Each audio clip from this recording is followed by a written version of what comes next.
Notre Dame just checked off its biggest need at the transfer portal, and now it's time to answer your biggest questions about what this roster looks like moving forward. That's all coming right up on today's mailbag.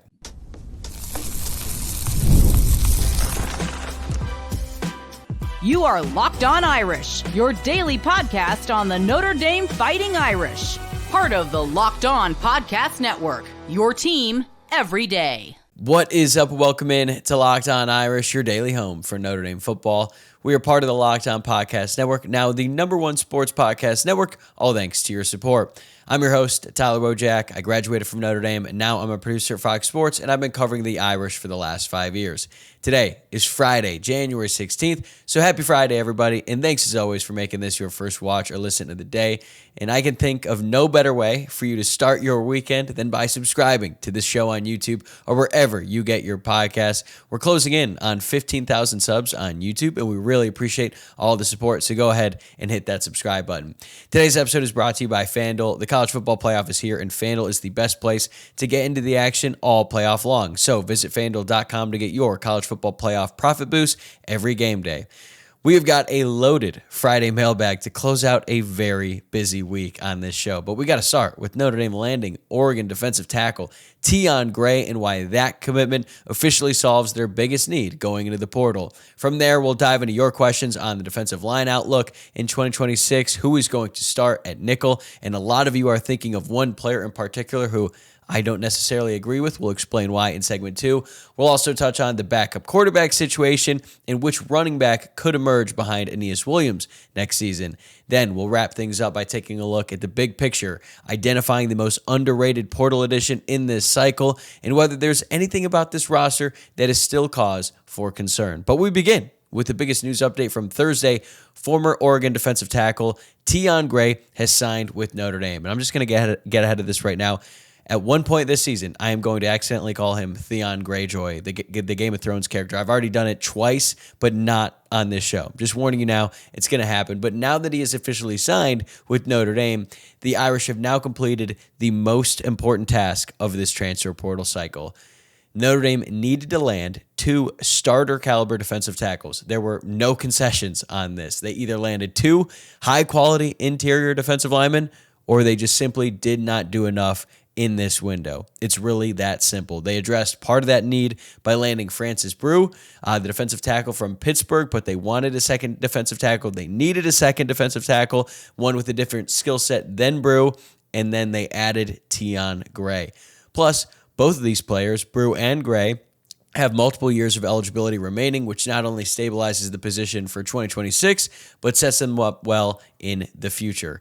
Gray is originally from St. Louis, so he's coming back to the Midwest after spending some time in the Pacific Northwest, and Notre Dame has had a lot of success recently with players from that area, including one you might know by the name of Jeremiah Love and also Christian Gray.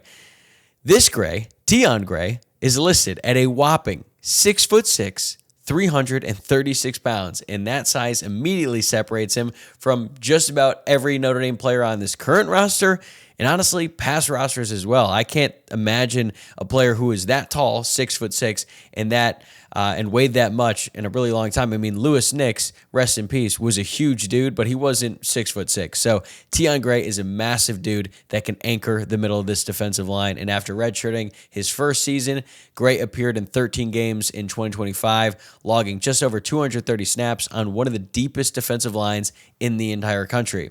He didn't start for the Ducks last year because he was stuck behind 2 NFL-caliber defensive tackles, but he was the first defensive tackle off the bench, so he's a good player, and he produced while he was with the Ducks, although his production wasn't eye-catching on paper, but that's kind of the standard for a rotational defensive tackle, and his impact on the game is not reflected in the stat sheet. He's able to absorb double teams and then create lanes for the linebackers and the guys behind him to make the tackles and get those stats. But still, he's a very impactful player. He also blocked a field goal in the playoff game against James Madison. I'm sure Marty Biaggi loved to see that. So he arrives at Notre Dame with 3 years left, so he's going to be an immediate contributor on this team, and he's also a piece for the future.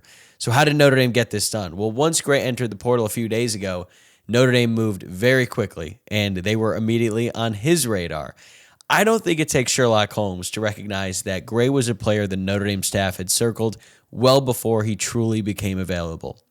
Before Gray even made his way to campus, multiple college football insiders put in crystal ball predictions for Gray to wind up committing to Notre Dame. And somehow, some way, Tionne Gray made it to South Bend for his visit on Thursday, and some might even call it a miracle when you consider the weather conditions that he was dealing with on his way to South Bend. If I have this correctly, and for those of you who are living in South Bend, tell me if I'm wrong here, but I believe you guys got 14 inches of snow.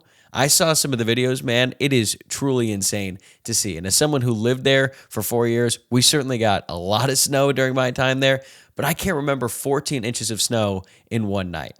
That is insane. So salute to all of you who got through that. I hope you were able to stay inside and stay warm all day. But I'm just going to be honest with you. I don't miss that.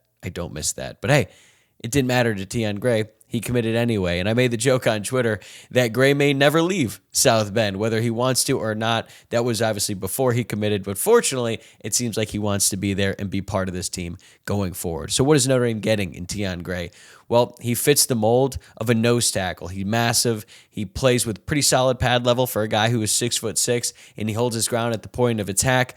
Offensive linemen just can't move him. So there's a lot of times where it requires two offensive linemen to try to block him, and that changes how teams approach with their blocking scheme. He also moves pretty well for a guy pushing 340. There's enough quickness off the ball to believe that there is more upside than what he's shown so far through his first 2 seasons of college football. He's still developing as a pass rusher. I think PFF only credited him with 1 quarterback pressure all season long, but he also wasn't out there on many obvious passing downs, and I don't expect Notre Dame to use him in 3rd and longs either. So right now, he is there to win on 1st and 2nd down, stop the run, and lately has won more with size and technique, but that's also where the development piece comes in once he's playing under Charlie Partridge. So there's a lot that he can do with him. He should factor into the defensive tackle rotation right away and play meaningful snaps, especially on early downs and in short yardage situations. And Notre Dame wasn't great, obviously, in short yardage situations on offense this past season. It's something that we talked about a lot on this show, but they weren't always great on defense either. And I think Gray is going to help out in that respect. He doesn't need to be a finished product right away to help out in those scenarios. As long as he's occupying blockers and controlling the interior, the linebackers behind him, who are very, very talented, should benefit immediately. So the bottom line here is by pairing Tionne Gray with Francis Brewu, Notre Dame solved their biggest problem heading into the transfer portal, and they set themselves up well for both the present and the future at a premium position. All right, now I want to jump into the mailbag, and this first question actually ties directly into what we were just talking about. At Nick Stratmatter asks, who will be on Notre Dame's starting defensive line in 2026? Well, the ends are obvious, right? At strong side end, you're going to have Bryce Young, and at Viper, you're going to have Boubacar Traore. Although they don't call it the Viper anymore in Chris Ash's system, I think it's just left end and right end. They can move them around, but you're going to have Bryce Young, and you're going to have Boubacar Traore on the edges every time the first team defense goes out there.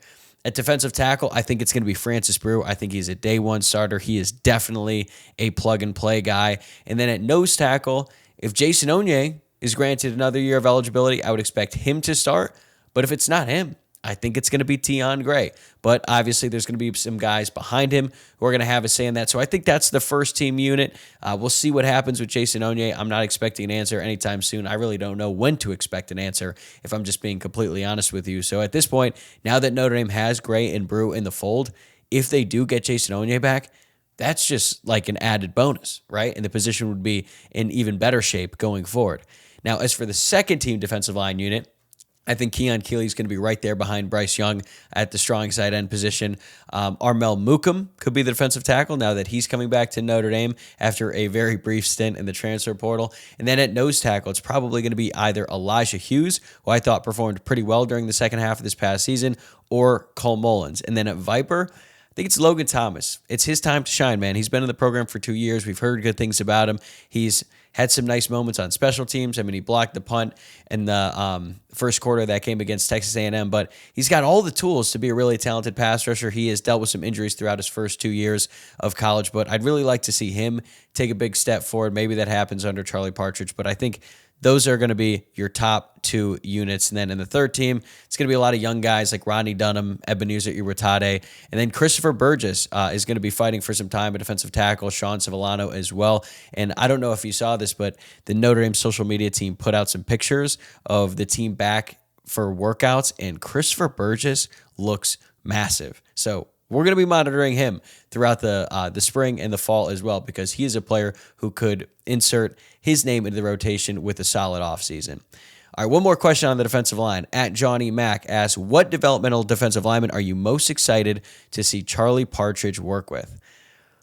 I think it's got to be Keon Keeley, right? Even though he's going to be a senior, a redshirt junior in terms of eligibility. So he's not really like a developmental player anymore, but in terms of, what Notre Dame is going to do with him, I think he is a developmental player because he's been in college for 3 years. He's barely done anything. He finished this past season pretty strong with a nice performance against Oklahoma. But you look at his career, it's been a big disappointment when you consider the fact that he was the number 2 player overall coming out of high school.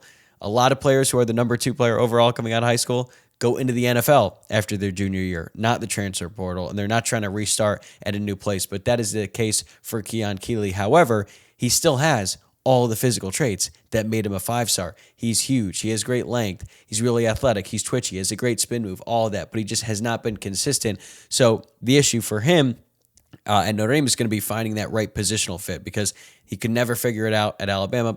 Part of that is not on him, right? It's on the coaching staff at Alabama. They try to move him to outside linebacker, and then on the edge, and then on the interior a little bit. So they just need to figure out where they want him to play, where he fits best in Chris Ash's scheme. So once they figure that out, then Keon Keeley just has to dedicate himself to playing football, being the best football player he can possibly be. And if that all works out, then he could be an extremely productive player. But for me, with Keon Keeley, I just got to see it to believe it. The other player who I'm really excited to see work with Charlie Partridge is true freshman Ebenezer Iwatade. He's very raw, and I don't think he'll play a lot this year, but he is just a freak athlete. He's 6'4", 220 pounds, has great length, very twitchy, and he reminds me a little bit of Boubacar Traore as a freshman, where you could see him getting after the quarterback, and you're like, whoa. Like, the potential is through the roof there. When Traore made that sack on Caleb Williams in that game in Notre Dame Stadium, when Traore was when he was a true freshman, and then it was actually going into the end of the first half, and then he was celebrating too much with Maris Leofau, and then Notre Dame ended up getting a penalty, and USC kicked the field goal there. But the way that Boubacar Traore, who was a true freshman, just came in to rush the passer, just cooked the right tackle on USC and was able to bring down Caleb Williams, who is obviously very hard to bring down. That was one of those players who were like, wait, this guy could be really, really special down the road. And now we're seeing him become that player. I could see the same route for Ebenezer Iwatade. It would not shock me if Iwatade ended up being the better player than Rodney Dunham years down the line, because Rodney Dunham is more of a finished product as he gets to college. But keep an eye on him, man. I think he just has elite potential. All right, now that we've covered Notre Dame's biggest need, let's get to the rest of the questions about, you guessed it, the transfer portal. But the vibe of these questions are a lot more fun than they were last week. I wonder why. We'll talk about it coming up next. Thank you for making Locked On Irish your first watch or listen of the day, and thank you for making Locked On the #1 sports podcast network. If you've not already, make sure you check out our brand new Everydayer Club. You'll get access to an ad-free audio feed for Locked On Irish. It's the same show, same schedule, just no ads, and it works on Apple Podcasts, Spotify, or whatever podcast app you use. If you listen every day, it's a really easy upgrade. Go to LockedOnIrish.supercast.com or tap the link in the show notes to learn more. Today's episode is brought to you by FanDuel. The college football playoff is here, and FanDuel is giving all customers even more ways to get in on the action every single game day of the playoffs. Because right now, every college football playoff game day, FanDuel users get a profit boost waiting for them in the app. Here's what I love about it. You get to use the profit boost on the bets you already feel good about. Ride with the favorite when you think a team controls the matchup, or you could take a shot on the underdog if you feel an upset coming. And if you're feeling confident, go all in and build a parlay around the players and moments you think will decide the game. Then you apply the profit boost and go after even bigger winnings. And when you win, FanDuel pays out instantly, which is perfect for playoff football. The national championship is coming up on Monday between Indiana and Miami, and FanDuel is the best place to get in on the action. I know it will be a hate watch for most of you, so why not try to get some money out of it, at least, So FanDuel is the best place to get into the action all playoff long. So visit FanDuel.com to get your college football playoff profit boost every game day. All right, we are back here for another Friday Mailbag on Locked On Irish, and funny enough, I got multiple versions of essentially the same question this week, so we're going to group these all together. At Anthony Pano 4491, and at Lyman Leprechaun, and at Wonderwall627, and at McBride7 all asked some version of the same question. Why isn't Christian Gray moving to nickel being talked about more? Is that a better fit for him with all the quarterback talent coming in? And then at John Bryan the third follows up with a related question about the nickel position. Why aren't more people talking about Luke Talich playing nickel? Let's talk about Christian Gray first. I think it's really simple. The staff really likes him at field corner.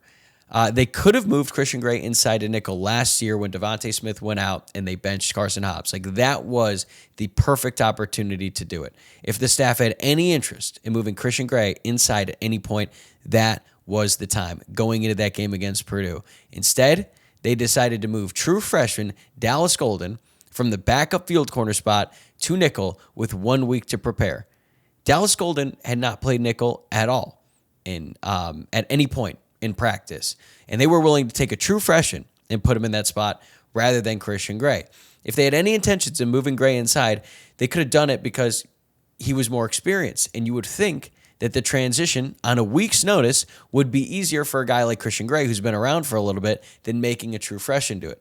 But the staff did not go that route. They like Christian Gray at field corner. And I understand the point here, because obviously Christian Gray's weakness has been getting beat deep, and if you're playing nickel, it's not going to happen quite as much, but it's a little bit different. You have to be more assertive in the run game, and Christian Gray isn't the best tackler in the world. I mean, he's fine for a cornerback. I'm not saying he's bad, but if you're going to be playing nickel, you have to be willing to go out there and guard the big tight end. You have to guard slot receivers who are like short, shifty. They can move around. They're really quick, and you also have to be a really good run defender, and I don't really think Christian Gray has all of those qualities. So yes, would he not get beat deep as much? Probably, but he still could get exposed in different ways. So I just think the staff does not want to go that route. They like Christian Gray at field corner, and they're going to keep him there going forward.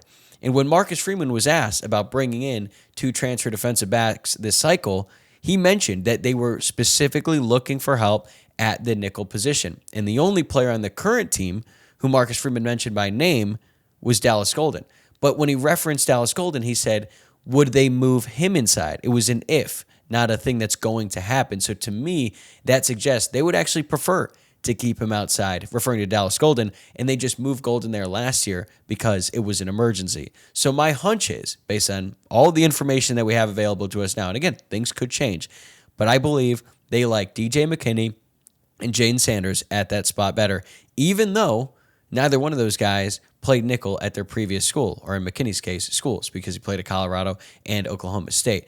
I think they're just going to let him battle it out. McKinney started the last 23 games of his career at Colorado before he got hurt and missed the last 3 games of this past season. And he was also getting offers in the transfer portal from Ohio State and Texas Tech.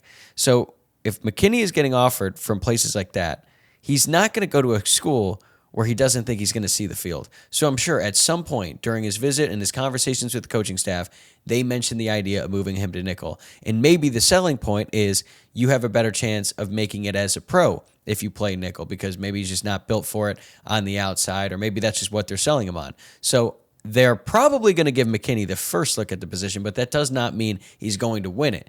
If it's not a fit for him, then he just becomes the primary backup to Christian Gray and Leonard Moore, because I think McKinney can play the boundary spot and the field spot. Don't be surprised if Jaden Sanders ends up becoming Notre Dame's starting nickel next season. If it's a battle one-on-one between McKinney and Sanders, I could honestly see it going either way. But if they decide they really do want to stick Dallas Golden inside long-term, then he's certainly going to have a chance to win it as well. I thought Dallas Golden was pretty good last season at nickel. He got beat sometimes, but he also made some plays at the position. So it's certainly a possibility that he could end up winning the starting job there. As Brian Smith, the Locked On Recruiting and Transfer Portal Insider, has mentioned before on the show, Dallas Golden was up for the challenge of playing nickel back when he was at high school. And you don't really hear that often from players in high school. They don't really want to play nickel until they realize, hey, this is the best spot for them, usually a few years into college. So I could see any of those options happening. I could see Dallas Golden being the starting nickel, or DJ McKinney, or Jaden Sanders. I do not see Luke Talich moving to nickel. They like him in that third safety spot. He sees a lot of action in their dime package, or I think they called it the Aztec package at one point, or maybe that was under Al Golden when they'd have 3 safeties out in the field at the same time.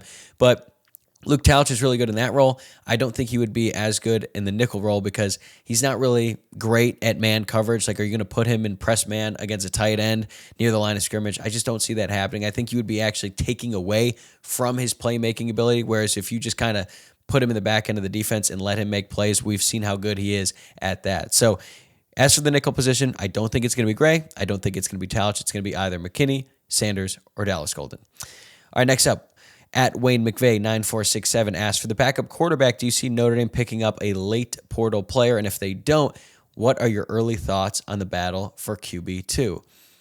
I mean, I could see it happening, right? But I don't think it's going to be someone from a big-time school or anything like that. It might just be a preferred walk-on, someone who's been playing for a few years at a really low-level place that's perfectly content, running the scout team for Notre Dame and is just another experienced body in that room. Because even though C.J. Carr obviously is the most experienced of anyone in that current quarterback room, he's only going to be a junior, so he's pretty young. And then the three guys behind him are also going to be very young. But personally, I think backup quarterback should have been a much bigger priority for Notre Dame in this transfer portal cycle, but I also understand how difficult it is to bring in a good, experienced quarterback who is also going to be content being the backup and one who also is going to have to compete with all these young, talented players in the future as well. So it's a difficult sell. So I'm not shocked that they didn't get one. I just wish they were a little bit more aggressive to get an experienced player in this room. But I understand that these guys want to play, and transferring from a place where you likely are the starter, even if it's a small school, to be a backup somewhere else is just, like I said, not an easy sell. So I think we all just have to be honest with ourselves for a second here. If C.J. Carr gets hurt, this season could go off the rails really quickly. But you know what? It's like that for a lot of teams. John Gruden once told this hilarious story about a time when he was watching the Indianapolis Colts practice back when Peyton Manning was in his prime.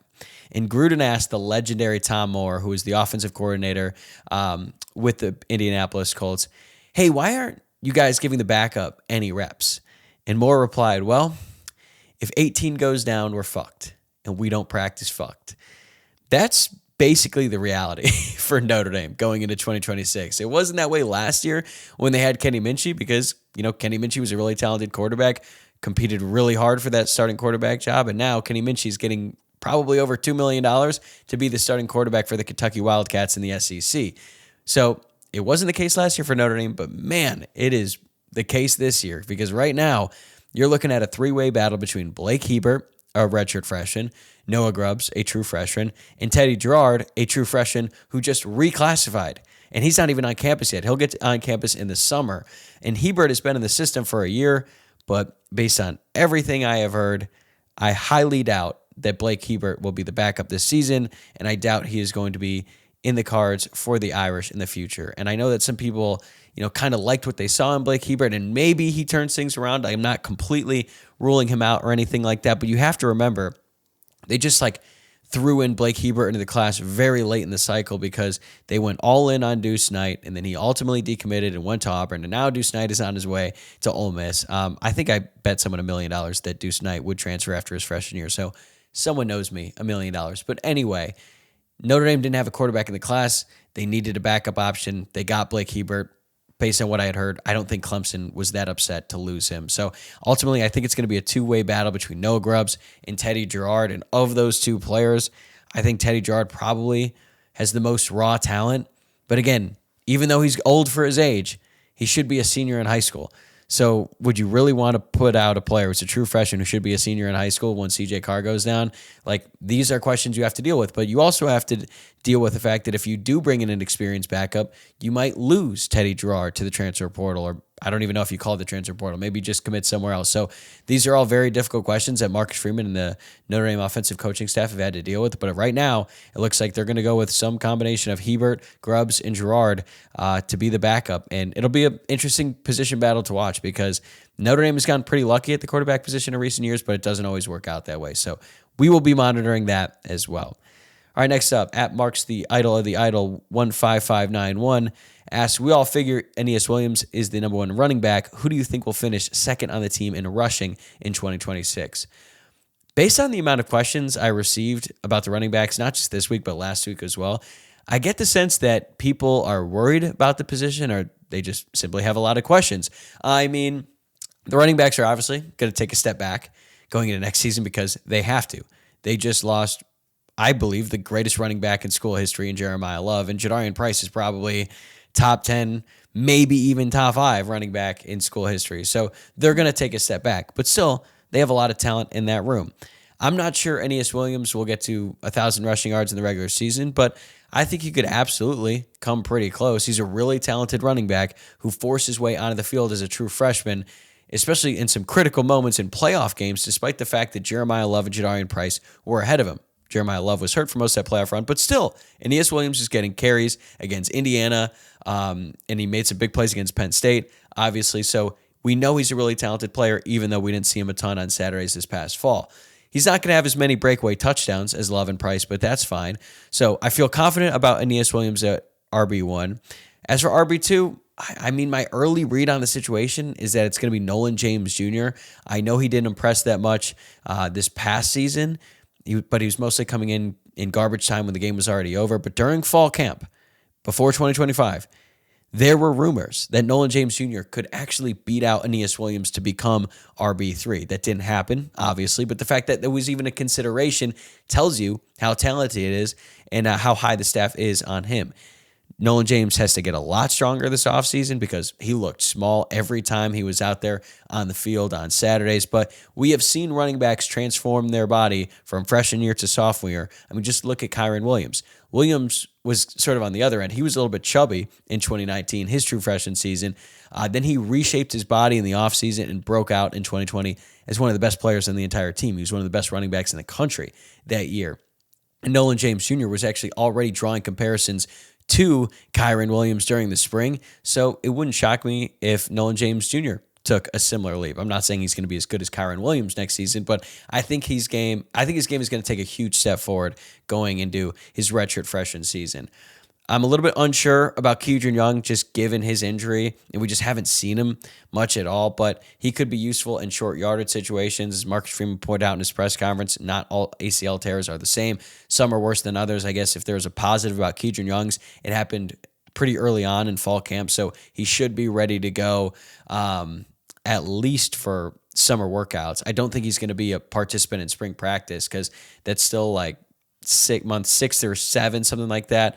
But if he's able to get healthy, he could be a contributor as well. And then you've got the 2 freshman running backs who are coming in. The staff is really high on both long-term, but they think Javian Osborne could compete right away.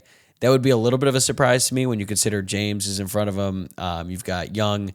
But hey, if Javian Osborne gets on campus and he's clearly one of the top 2 guys, they are not going to be afraid to play him. Ohio State just leaned on Bo Jackson as like their top running back late in the year. So it's possible for a true freshman to come in and impress right away and earn some carries. But it's going to be a really fun battle to watch outside of AneYas Williams going into next season. All right, we've got a few more questions left. And coming up, the most underrated of the 8 portal additions so far, and my biggest concern about this roster going forward. Stay with us.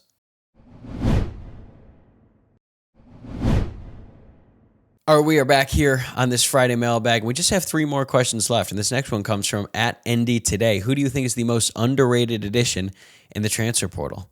This one was easy. It's Spencer Porath, the kicker from Purdue. Man, I am relieved that they got a kicker. There was a point not too long ago, like a couple of days ago, where I started to feel like they were about to run it back with Eric Schmidt next season, and I honestly felt that would put a cap on the season. Like, I really think it was that serious, because if you don't have a kicker, if you have no confidence, you're just not going to win that many big games down the stretch, especially if they're close games, and you're going to be playing close games in the college football playoff unless you're Indiana in 2025, I guess. But fortunately, they were able to get a guy in Porath who was really impressive this past season. 15 of 17 on the year kicking field goals. Both of his misses were from beyond 40 yards, and he had a long of 53. That is all really, really encouraging. He's also perfect on extra points, which is not the case for Notre Dame this past season.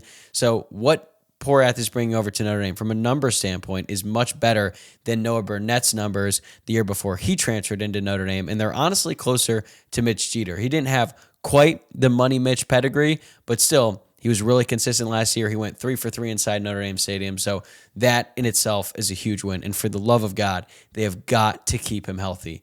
I cannot go through the third consecutive season where Notre Dame's starting kicker is dealing with an injury for the entire regular season. If that happens, Marty Biaggi has a lot to figure out. I don't think it's going to happen, but it happened the past 2 years. So, again, something to monitor going forward. But outside of the kicker, I think it's defensive back, Jane Sanders. Michigan's defense was pretty good last season. I mean, their offense was terrible, but their defense was good. It's what led them to 9 wins in the regular season. And, Jane Sanders was out there for 13 games. He started 2 games when the guy in front of him went down, but he was a late riser in the recruiting rankings, and I think he surprised a lot of people when he got as much playing time as he did as a true freshman. He might not make the biggest impact in 2026 if he does not win the starting nickel job, but think about this. Mike Mickens went out and got him from Michigan, even though he has a ton of talent in that room. So that should tell you everything you need to know about Jaden Sanders. I was also thinking about one of the Ohio State wide receivers for this question, but they're not really flying under the radar. They're 2 5-stars, and everyone is already talking about how good they could be. So if we're talking underrated, it's Spencer Porath and Jaden Sanders. All right, at Johnny Mac and at G. Bellotti both asked some version of this. After all the recent transfer portal additions, are there any position groups you are still concerned about on the roster? Well, I already talked about backup quarterback at length, so that certainly stands out. I have some concerns about wide receiver. I mean, I think they're loaded with talent, but my concern is who's going to be the true wide receiver one. Like when it's 3rd and long, Notre Dame absolutely needs a play on 1st down. Who is CJ Carr going to throw to, even if they're covered? Last year was Malachi Fields, and he made some huge plays for the Irish. Honestly, looking back, they should have targeted him a lot more, but when you can just hand the ball off to 4 and 24 as often as they did, I understand why Malachi Fields did not get as many catches. If Notre Dame had a playoff run, I think Malachi Fields could have become a household name, but obviously that didn't happen. Now, Quincy Porter or Mylan Graham could become that wide receiver one because I think they are extremely talented, but we're going to have to see it, right? I think Jordan Faison is elite in his role. He's going to be that field receiver who's just a safety net for the quarterback, then could always hit you with that double move going deep, but he's going to be a guy that, CJ Carr likes to throw those deep outs, those comebacks, those things like that. But you're not really going to throw up a jump ball to Jordan Faison if it's 3rd and 8, right? And Jaden Greathouse is just too much of a mystery at this point. Like, he obviously flashed in those 2 playoff games at the end of the 2024 season, but he's coming off one of the strangest years I've ever experienced with the Notre Dame football player. So I don't think you can count on him being wide receiver one either. So a lot of talent in that room, but they need one guy to step up and be better than the rest and be that guy when they really need a big play. And look, I'm just going to say it. I'm not sold on this offensive line until I see it. I feel like every single year we talk about the Notre Dame offensive line, and it's going to be elite, and it's going to carry the team. And frankly, it just has not happened. I mean, sometimes it's because of injuries, but last year they were pretty underwhelming. They lost to Miami because the offensive line got whipped in that game. They have good players. Anthony Knapp is a good player. Kirby Lambert is a good player. Either Joe Otting or Ashton Craig at center. They're both good players. Ashton Craig, once he's healthy, if he's able to stay healthy. But I have no idea what to expect from Charles Jagasaw this season. We don't even know if he's going to be participating in spring practice because his injury, it was obviously a lot more severe than we thought it was initially, and I think it's lingered, and I think he had to really work his way back, not just onto a football field, but in the weight room. So I'm not just counting on Charles Jagasaw to be the future NFL first-round pick that he was advertised as before the season started. And we'll see what happens at right tackle. I mean, the staff doesn't seem worried. They're obviously very high on Will Black, the former 5-star freshman, but I just need to see it. I just feel like I've made this mistake too, so I'm saying I am partially to blame in this as well, but it feels like every single year we go into the season the offensive line is going to be a huge strength. And that just really isn't. I mean, they were able to patch it together. The offensive line looked a lot better in the college football playoff in 2024, but they've just had too many highs and lows, and we don't know how much Jeremiah Love and Jadarian Price were bailing them out. So I have a lot of questions about the offense, apparently, but defensively, I don't really have any concerns anymore. Now that they added Brew and they added Tionne Gray, I mean, they bring back their top 8 players on defense in terms of snaps last season, and they just enhanced the group overall in the transfer portal. They should be really, really good at every single level. I think the defensive line could be better next season. I think the linebackers are going to be better because they bring everyone back. They're going to be more experienced, and then the secondary should be the best secondary in the entire country. So you could be looking at a historically great defense next season, and we'll see what happens with the offense. There's a ton of potential on that offense, a ton of potential. But it's for the most part, it's unproven. So we're going to have to wait and see. All right, our last question, Jeff Melsheimer. What would the final score be if last year's Notre Dame team played this year's Indiana team? Jeff always coming in with the best questions. I'm going to say 20-13 Notre Dame. I think it would be a close, hard-fought defensive battle, but Notre Dame would still win. I mean, look, Notre Dame dominated IU last year. They were up 27-3 in the fourth quarter. They outgained them by over 100 yards. They were much more effective on third down. And even though they outgained them by over 100 yards, Indiana got a lot more of those yards late in the game when Notre Dame was playing prevent. They had some backups in, all of that. The turnover battle was tied, so you can't even point to that. Notre Dame just flat out pummeled them last year. It was not fluky at all. Jeremiah Love had the flu. His knee was hurt. He still ran 98 yards to the house. Now, obviously, Indiana upgraded at quarterback with Fernando Mendoza over Curtis Rourke. But still, Notre Dame's defense was playing so well late in the season last year. I think they would be all over Indiana's passing game. Would they get them on a couple? Sure. So I think it would look a lot like the Indiana-Ohio State Big Ten championship game, but Notre Dame would be the aggressor in this hypothetical matchup, just like they were last year. But unfortunately, it's not last year, and it looks like Indiana is poised to win a national championship. But hey, maybe Notre Dame follows it up with the national championship in 2026, and I guess the football capital of the world is the state of Indiana. Who would have guessed it? All right, that's going to do it for me today. Thanks again for making Locked On Irish your first watch or listen of the day, and thank you for tuning in all week long. It was a very busy week on this show, but if you've been enjoying it, make sure that you're subscribed to the YouTube channel or following along wherever you get your podcasts. Also, be sure to like the video or rate and review the podcast because it goes a long way in supporting the show. And by the way, if you never miss an episode, the Everydayer Club is built for you. Get Locked On Irish ad-free, plus members-only Discord access and more. Head to LockedOnIrish.supercast.com to join the club. I'm going to be back next week to put a bow on the transfer portal. It officially closes today. So we're going to then, talk about that, talk about the class as a whole, big takeaways, all that, and then we're going to look ahead to what's next for Notre Dame football. Until then, have a great weekend, and I'll talk to you again soon.